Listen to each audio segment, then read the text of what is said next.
All right, guys, cool video opportunity here. We haven't made a video like this before, but it's a pretty hot topic. We're sitting here with Brian Palachuk from DSB North Star. Going to put our heads together on a pretty hot topic right now, and that is the beef and forage industry. So with being hay and forage farmers in hay and silage, this is pretty important to us, not only on a marketable level, but on a commodity and production level. So let's talk real quick about what the beef market in the lovely province of Alberta that we are living in here. What's it doing, Brian? Well, we're pretty excited about about the cattle industry today. You know, from a Western Canadian standpoint, probably more importantly. But you know, as we look at our neighbors to the south, U.S. numbers are extremely low. Yeah. Lowest they've been, pushing all the way back to the mid 60s. Canadian numbers, of course, have followed that. You know, we're at historic highs. It's hard to get our mind wrapped around the dollar value that livestock are trading at today, and that's be it fat cattle, feeder cattle, or cull cattle. We have never, ever in history seen the prices that we're seeing today. You know, we did have a pretty major liquidation in our cow herd. Yes. As I talked about the numbers being that low. And of course, the demographics of the cattle industry or the cattle producer are such that if there was ever any speculation of wanting to retire, many of our older producers, of course, took that opportunity to sell into a very heated market. But today we're looking ahead, and we're, of course, looking at expansion. Yes. And with high prices always motivates individuals to maybe diversify their operations, you know, maybe get back into cattle if that opportunity exists. And also the expansion of our current producers. Many of them are expanding their herds or going to be in the process of it. We saw a lot of heifers retained last fall, Yes. so they didn't go into the feedlot program. We're seeing lots of replacement heifers trade today. In fact, there's 3 sales in southern Alberta that I know of today that are featuring replacement heifers. Yes. We haven't seen that in years. And, you know, when you look to speculation on what those replacement heifers are going to trade, they're going to be in the top side of 4,000, I believe, today. You'll see heifers in that 35 to 45 ranges for open replacement heifers that are going to be headed to grass to be bred. So pretty exciting. Yeah, it is. It is. And hence why you're here, you know, grass.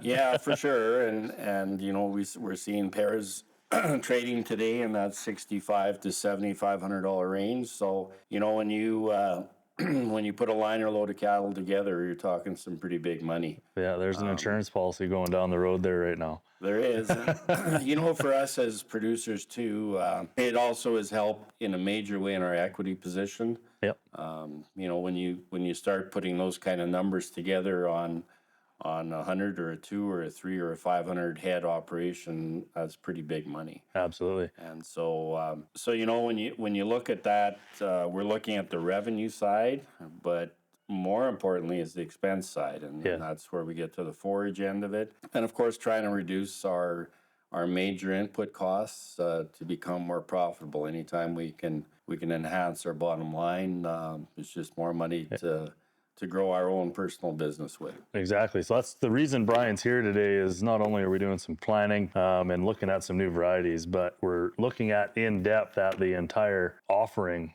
of North Star, because the feed market's been wild and changing. There are some products trading at very high levels, then there's others that are actually really good buys right now. So with what your guys' offering is in seed and new varieties, we're going to actually tailor what we're doing this year to what the market's doing, and we are tailoring it to the beef industry right now and our crop plan more than we've ever tailored it to that before, even though that's our main industry of supply.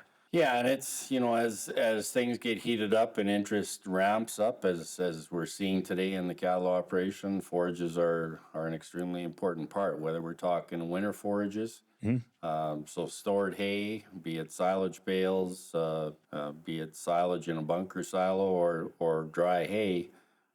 It's always important, and so you want to try drop your costs so that you're not at a $4 or $5 cost per head per day to winter these cows. Same insurance policy as that liner going down the road is what can we have growing to mitigate that risk. Yeah, and that's the other part of it, Dave, for sure, is you know, anytime we can have cows out in the field and grazing, that's an opportunity to save some dollars on our input costs. And also, it's a fertility program.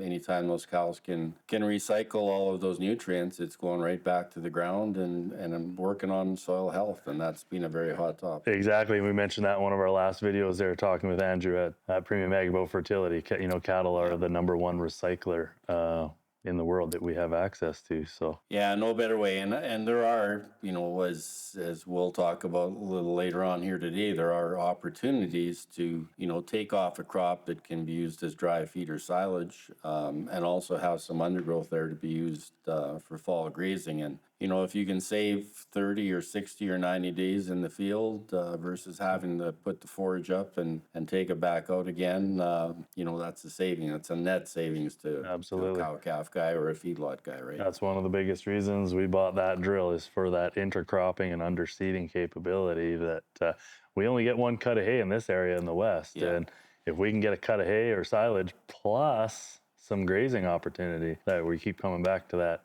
insurance policy per se. You know, last year was, of course, every year is different. Last year we were quite fortunate to get ourselves out of what we had considered to be a drought for the last 6 or 7 years, and we had really good rainfall in May, which really sparked a lot of hay production. And even though we did go through those 6 weeks of extreme temperatures in July, we still were able to get a pretty good forage crop. So, you know, as I travel around the country, and I do make a lot of miles, you know, we had a fair amount of forages put up last year under dryland conditions, but we also used quite a bit. Absolutely. And as I drive around the country today, you don't see that many stacks around. So I do believe the forage demand is going to be high, given that there is a peaked interest in expanding the cattle population or the cattle herds. So I think planning is the deal. You don't want to get caught short. There's some opportunities to purchase some feed now that would be a wise decision if you were a producer that was going to be in that position to buy forage. Now is the time. Absolutely. We don't know what weather's coming our way this year, and like you touched on, the yield and the quality that we got last year, we may not get that again this year. So we need to plan accordingly and plant things that are going to tailor not only the beef industry, but the weather that we think we have coming. Yeah, and I mean, you talk about silage bales, you know, what a great opportunity. You know, when you look at stored hay, you have a lot of harvest losses that have occurred from last June or July when you put that forage up. You know, you compare that to a silage bale and that feed that went in there the day that you process that and put it in that round bale, silage is going to be the same as what you draw out today. There are no harvest losses. There's a bit of respiration, but short of that, the quality is outstanding. And I think it's important as producers, and I think we've seen that shift more and more to a TMR type ration. 100% we have, yeah. And so you can use high quality feed like you present in a silage bale and mix it off with some poor quality byproducts and have a very complete balanced ration. And get your ration and at less cost. And save money, you bet. I mean, there's, even though it appears up front that maybe some of those costs are higher than you're accustomed to, but remember what you're getting for it. And again, it goes back to nutrient analysis and being able to balance. And when you put the numbers to it, and I think that's important, you'll find that there's some savings to be had that'll sure enhance your operation. Absolutely. If I were to hazard a guess, I would think in the next 10 years, hay baling technology is heading into an upgrade and a change, but also the TMR topic of a total mixed ration, like you say. I think these companies like Penta and their TMR, we did a video with a couple years ago. Those TMRs are starting to sell quickly, and a lot more producers are going from a bale processor to a TMR to make sure that they can capitalize on different opportunities for feed. And again, coming back to the product offering here. Well, definitely utilizing byproducts. I mean, when you build a ration, you have that ability to change it based on requirements. So if you get into the last gestation, you can add a little bit more concentrate or amend your ration so that you are meeting those requirements. If you're using dry forage and you're into a round bale situation or even squares, you're fairly limited as to what changes you can make. Yes. Very hard to control the input amounts that you're putting through. So, it's very, very efficient to look at a TMR type ration and be able to tailor that ration directly to the requirements of the livestock.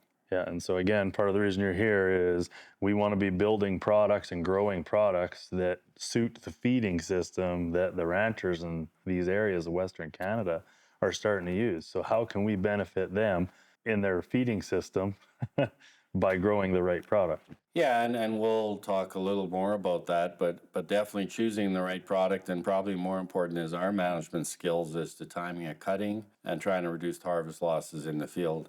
When you look at double cropping, and not every geography is conducive to double cropping, but if you can take your forage off, cut it one day, and have it baled the next or the following day, you're 3 days away, right? And you're back into an operation that allows you to either go back in and double crop or have that opportunity for what you have seeded there as a cover crop to enhance and express itself. So, Absolutely. a big change in, a 3-day harvest window or a 2-day harvest window versus 10 or 12 days. And you don't have to worry about the weather coming your way. No, that's right. Yeah, again, keeps coming back to that insurance policy. How can we mitigate our risks? We're obviously going to we supply a beef sector and a bit of the equine market, but the beef sector is going to be a reliable market for 2025, we hope, and our predictions. So, And it doesn't matter whether you're beef, equine, or dairy. I mean, quality is quality, and that's what everybody's after. And so, just making the right management decisions, whether it's variety selection or it's timing of cutting management and the ability to utilize the technology that is available to us, there are some big improvements that we can make. absolutely. So, from here, we're going to jump into another video of crop planning and what we're doing on the farm. We got some pretty interesting stuff up our sleeves in combination with you guys at DSV North Star, and how we're going to battle this topic and execute this to hopefully everybody's benefit here in 2025. So, I mean, we did a video a while ago on crop planning, and today it's maybe taking a little bit of a different slant.